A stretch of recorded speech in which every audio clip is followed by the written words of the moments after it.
கொடுத்த அந்த ஒழுக்கங்கள் விழுமையங்கள் ஆடையுடைய விஷயங்கள்ல மார்க்கம் காட்டி தந்த வழிமுறைகள் எல்லாம் காண போயிருச்சு. ஆடம்பரத்துக்காக ட்ரெஸ் வாங்குறது, ஒவ்வொரு ஃபங்க்ஷனுக்கு ட்ரெஸ் வாங்குறது, ஃபங்க்ஷனுக்கு ட்ரெஸ் வாங்கத்தான் வேணும்.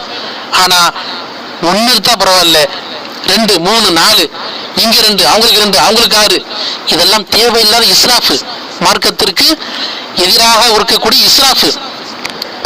அப்ப இது மிகப்பெரிய இஸ்ராஃப். அல்லாஹ் தஆலா குர்ஆன்ல சொல்றான், இஸ்ராஃப் செய்யறது இன்னல் முபذிரீன கானு இஹ்வான ஷயாத்தீன். இந்த மாதிரி தேவையில்லாம இஸ்ராஃப் பண்றாங்க இல்லையா, இருக்குது இதுகிட்ட எக்ஸ்ட்ரா வாங்குறாங்க இல்லையா, இவங்க எல்லாம் யாருன்னா ஷைத்தான்களின் சகோதர சகோதரிகள் அல்லாஹ். அப்ப நாம இதை தவிர்த்து விடமா வேணாமா சொல்லுங்களேங்க. அல்லாஹ் நம்மை பாதுகாக்கணும். புரிந்து கொள்றதுக்கு உண்டான நல்ல நிலைகளை சிந்தனைகளை நமக்கு தரணும், நம்முடைய குடும்பங்களுக்கு தரணும். புரியுதுங்களா இல்லையா? எனக்கு குடும்பங்களுக்கு புரியாது. இன்றைக்கும் எத்தனையோ பல குடும்பங்களுக்கு நம்ம என்ன சொல்ல வரோங்கிறது புரியாது. அதனாலதான் நான் சொல்றேன், நீங்க ஆலிமா ஓதிட்டு வெளியே போனா மிகப்பெரிய விஷயங்களை சந்திக்க வேண்டியது இருக்குது. ஒரு போராட்டத்தை நீங்க சந்திக்க வேண்டியது இருக்குது இஸ்லாத்தை கொண்டு வர்றதுக்கு. புரியுதுங்களா? அல்லாஹ் தஆலா நமக்கு நல்வழி காட்டுவானா. ஓதுங்க. கொடுத்த அந்த ஒழுக்கங்கள் விழுமையங்கள் ஆடையுடைய விஷயங்கள்ல மார்க்கம் காட்டி தந்த வழிமுறைகள் எல்லாம் காண போயிருச்சு.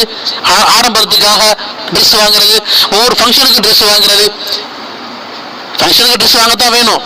ஆனா ஒன்னு இருந்தா பரவாயில்ல, 2 3 4 இங்க 2 அவங்களுக்கு 2 அவங்களுக்கு 6, இதெல்லாம் தேவையில்லாத இஸ்ராஃபு, மார்க்கத்திற்கு எதிராக இருக்கக்கூடிய இஸ்ராஃபு.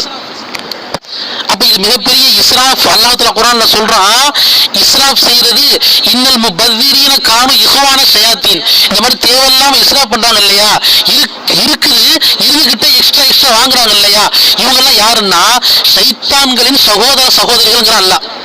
அப்ப நாம இதை தவிர்த்து விடமா வேணாமா சொல்லுங்களேங்க. அல்லாஹ் நம்மை பாதுகாக்கணும். புரிந்து கொள்றதுக்கு உண்டான நல்ல நிலைகளை சிந்தனைகளை நமக்கு தரணும், நம்முடைய குடும்பங்களுக்கு தரணும். புரியுதுங்களா இல்லையா? எனக்கு குடும்பங்களுக்கு புரியாது. இன்றைக்கும் எத்தனையோ பல குடும்பங்களுக்கு நம்ம என்ன சொல்ல வரோங்கிறது புரியாது. அதனாலதான் நான் சொல்றேன், நீங்க ஆலிமா ஓதிட்டு வெளியே போனா மிகப்பெரிய விஷயங்களை சந்திக்க வேண்டியது இருக்குது. ஒரு போராட்டத்தை நீங்க சந்திக்க வேண்டியது இருக்குது இஸ்லாத்தை கொண்டு வர்றதுக்கு. புரியுதுங்களா? அல்லாஹ் தஆலா நமக்கு நல்வழி காட்டுவானா. ஓதுங்க. கொடுத்த அந்த ஒழுக்கங்கள் விழுமையங்கள் ஆடையுடைய விஷயங்கள்ல மார்க்கம் காட்டி தந்த வழிமுறைகள் எல்லாம் காண போயிருச்சு. ஆடம்பரத்துக்காக ட்ரெஸ் வாங்குறது, ஒவ்வொரு ஃபங்க்ஷனுக்கு ட்ரெஸ் வாங்குறது, ஃபங்க்ஷனுக்கு ட்ரெஸ் வாங்கத்தான் வேணும். ஆனா ஒன்னு இருந்தா பரவாயில்ல, 2 3 4 இங்க 2 அவங்களுக்கு 2 அவங்களுக்கு 6, இதெல்லாம் தேவையில்லாத இஸ்ராஃபு, மார்க்கத்திற்கு எதிராக இருக்கக்கூடிய இஸ்ராஃபு. அப்ப இது மிகப்பெரிய இஸ்ராஃப். அல்லாஹ் தஆலா குர்ஆன்ல சொல்றான்,